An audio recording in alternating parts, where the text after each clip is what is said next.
I was offered 5 grand for a video, but this was when I was like 19. I was like, double it, and I'll walk outside and I'll give it to a homeless person. And they're like, no, you won't. And I was like, double it. And I was like pacing around my neighborhood for 3 hours convincing this guy, like on the phone, just double the money. I promise the video will go viral and I'll give it to homeless person. I was like, $10,000 just looks better in a title. It'll get more views. I promise your app will do better. A lot of times people, oh boy, it's like they think their videos are better than they are, honestly.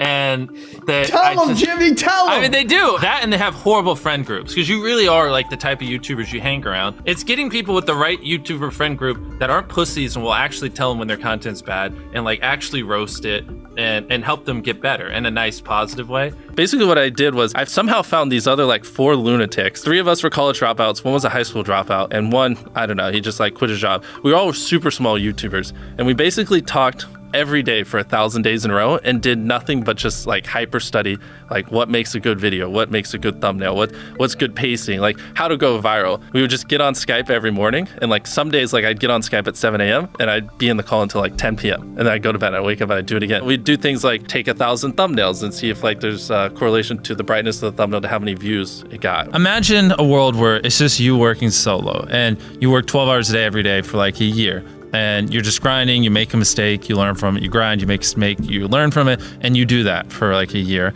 And then imagine a different world where you have 4 friends who are also equally grinding in something similar. Friend number 1 makes a mistake on Friday, he teaches the other 4 people. Friend number 2 makes a mistake the next week, teaches everyone. And then like you're all learning from each other's mistakes. You're all constantly studying 24/7 and downloading each other. Like after a year, you're like 2 years ahead of the guy who was just solo. Do you frequently go that far out of your way to capture the thumbnail? Yeah, I mean, of course, everyone should. If people don't click, they don't watch. So you want to give them something to click. Something a lot of people forget is like unsuggested on phones, thumbnails are really fucking small. So like people are editing thumbnails full blown on their computer, and when you shrink it down, you can't see. We try to all around be above the rest. Anyone can clickbait, but do you actually like deliver on it? We say we put 100 million Orbeez in the backyard, we put 100 million Orbeez in the backyard. Your title and thumbnail set expectations. Like what you're saying is like, I like bananas. And what you need is bananas are the best goddamn food on the planet. Like that's the type of opinion you need. Like you need something like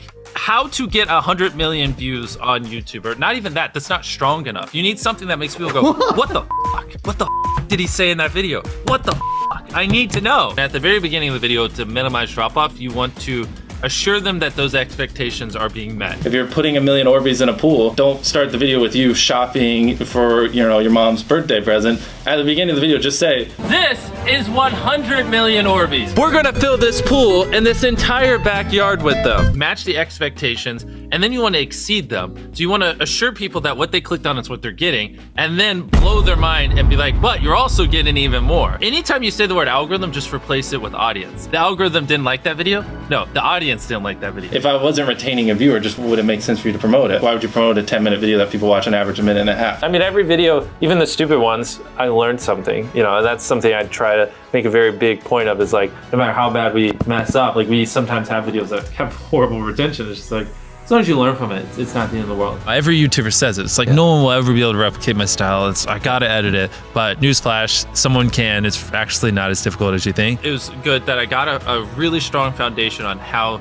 YouTube works and how the style of videos I wanted and everything before I scaled up the team, if that makes any sense. I just want to make sure that's clear, because I've seen people try to build the team without foundation and knowing how to do well. I know that if we film this video, it will do well, just because I've spent a decade of my life hyper obsessing over YouTube and I have a good pulse on it. But if you didn't have that, then you wouldn't know. Like you wouldn't be able to spend $4 million on a Squid Game, because you might lose $2 million and then you can't pay your people. But of course, yeah, if I didn't have these people, I couldn't do half the stuff I do. For the last like 8 or 9 years, like every dollar I've made, I just spent it the next month on content. And I just did that every single month, and it just kept getting bigger and bigger, and here we are. Since I was 13, there probably hasn't been a single hour that's gone by that I've been awake where I haven't thought about YouTube. Like, I'm just focused on making the best videos possible, period. I don't care about making money. I don't care about time. I don't care about anything. I just want to make the best videos on the planet. Literally all the algorithm does is reflect what the people want to a T.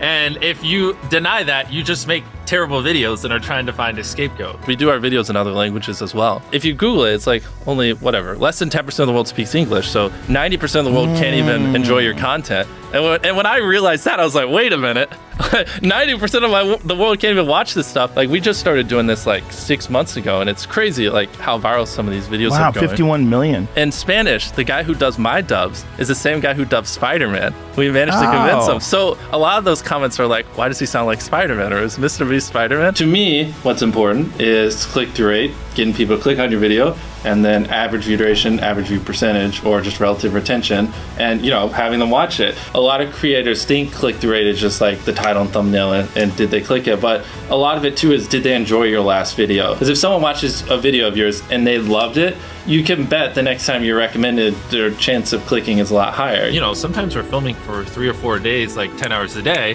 30, 40 hours of filming plus months of setup, whereas most creators probably film for a couple hours and set up for a day. Outside of just filming, we brainstorm video ideas, relentlessly, hours every day. By always doing all those things, it just distinctively sets it so far apart that it's basically, in my head, it's like, why would you not watch it? Viewers aren't stupid. They can tell when you half ASS, I don't know if I'm allowed to curse, a video, or if you really put in effort. And if they can tell you're putting in a lot of effort, they're gonna be more likely to click on future videos. And that snowballs. And because once you build that trust, they get to a point where it doesn't matter what you upload. They just know it's high effort and they just know it's great. And they're just conditioned just to watch because you have a good track record. And so with filming, it's just like trying to make sure we're doing everything we can, no matter how expensive it is, no matter how much time it takes, to make the best video possible. A lot of people, if they gave away 100 grand, they would make a huge deal about it. But sometimes we're just like, yeah, here's 100 grand. Thanks for watching, bye. Doing it that way makes it more fun and just more interesting. So I like to keep a little bit of it mysterious because I think that's what people enjoy. A lot of people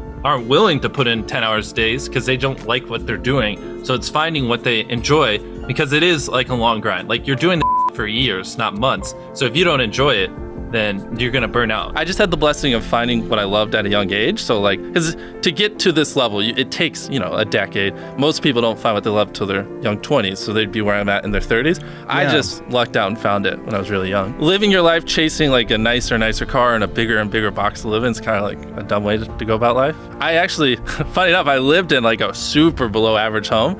And I kind of learned why famous people don't live in below average homes, because someone broke in, stole everything I owned. So I had to get a little nicer house for security reasons. But before I was robbed, my place is a little duplex, $700 a month. You get a roommate's $360 split. People think just because you go for views means you can't have fun, but you can pull views and you can have fun, which is what we purposely try to do. If you're not doing something that's just inherently fun to you, you're just quit. Just give up. You gotta at least semi-enjoy what you're doing, or you're gonna quit long before it gets to the point where it brings in money or whatever else could be driving you. So find what you love, and then I would just hyper obsess. Make sure no one doing what you're doing is doing it better. Make sure the videos are as good as possible. You can be motivated by more than one thing. I'm motivated because I want to support my mom and my family. I'm motivated because I want to employ my friends and help them. I'm motivated because I want to help other people. I'm motivated because I want to be a YouTuber. I feel like that's another misconception. You can have lots of things that drive you. Absolutely. Yeah. Absolutely. So there's just tons of stuff that drive me. And everything drives me to wanting to be a YouTuber, so I kind of obsess over it. For the people that are willing to be coachable, I would say just education. There is a lot of misinformation out there that people live and breathe by, the weirdest stuff. I gotta upload at midnight on Wednesdays or my videos don't do well. It's just dumb stuff like that they don't realize how badly they're handicapping themselves. Some minor tips I could give is if somehow you could have a payoff at the end, then more people are gonna watch the end just to see what happened. Whichever one of these 456 people survives the longest wins 456 grand. Cut out all dull moments, try not to over-explain things. If a camera just sits on me and I'm just talking for 20 seconds, it doesn't hold retention as well as, maybe me talking and other footage popping up. It's much easier to get 5 million views on one video than 50,000 views on 100 videos. It takes way less effort to get 5 million views on one video. Back then, which I think small YouTubers should do, is I would reply to every single comment. And so I think a few people caught on that I would always reply. And so some people would just be like, I wonder how long it'll take for him to reply. So that was a lot of my comments when I was smaller, but at least it kept him coming back. In your analytics, and most of you probably know this, audience retention. You can see where people click off. Just literally go through your last 50 videos, write down where everyone clicked off, and then just don't do those things again. But wait a minute, Mrbeast. What if I don't know how to actually improve my average view duration? How do I know where to start? What if I'm just a noob? Well, in order to better retain your viewers, it's first helpful to have a really deep understanding of how they experience YouTube, to put yourself in their shoes. And in this video, I explain 5 simple steps that will help you do just that. Check it out.